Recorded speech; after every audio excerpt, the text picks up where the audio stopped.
Hi, I'm Bay McFarland, and the purpose of the video is to explain what Mary's Advocates is doing with the canon law on separation of spouses. We're all about upholding marriage, especially reducing unilateral no-fault divorce.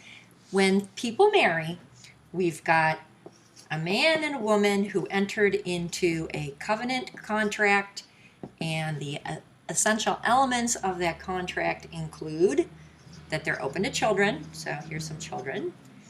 Also, that it's a permanent, marriage is permanent, so here's a little coffin, marriage lasts till death. And the other thing is they are sexually faithful. They don't have conjugal relations with anyone other than each other. Now, sometimes in marriage, here's our road for marriage, there is a reason for separation of spouses. So, husband and wife, for whatever reason, might be separated. And in those circumstances, if there's a spouse who wants to keep the family together, that spouse is going to be sad. And if there's a spouse that's doing something grave enough to justify separation of spouses, that spouse is kind of angry. And we'll get into the reasons for separation of spouses later. My point, though, is that when there is a reason for separation of spouses, the people don't get off of marriage. They stay on marriage, and if it's a temporary reason for separation of spouses, they continue on the path together in their marriage. If it's a permanent reason for separation of spouses, this fence will just continue. They remain separated and they're still married. So I want to talk about this separation of spouses. So what are the reasons for separation of spouses? For Catholics, the only reason for permanent separation of spouses is adultery that's unrepentant, and adultery in general. Temporary separation would be if one spouse is doing something dangerous, or if one spouse is making it impossible for the children to practice the faith, or the other spouse to practice the faith too. And separation of spouses is not a private matter where one decides on his own authority to be permanently separated according to canon law, because marriage is a public institution. It affects the parties, the children, the other party, and the whole community in the church. So who has competence to be involved in managing separation of spouses cases? Well, the canon law actually says there are three possibilities. The first one is the bishop. So here's our bishop, which is crozier and mitre. The second one is a tribunal. This is three little guys, tribunal office. It's the judicial venue. You hear about them managing annulment cases. Here's our bishop.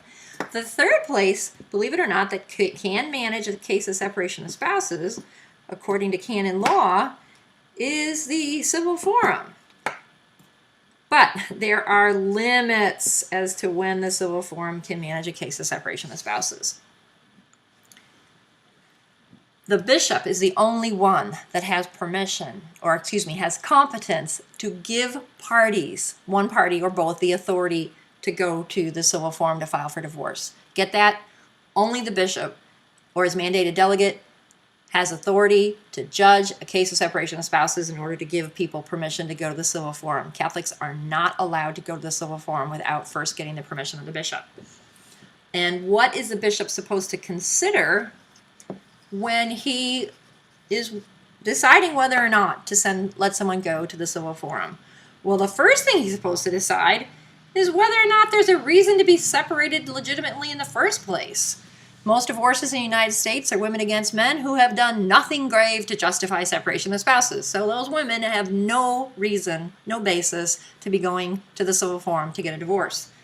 The other thing the bishop is supposed to consider is whether a decision coming from the civil forum is going to be contrary to divine law.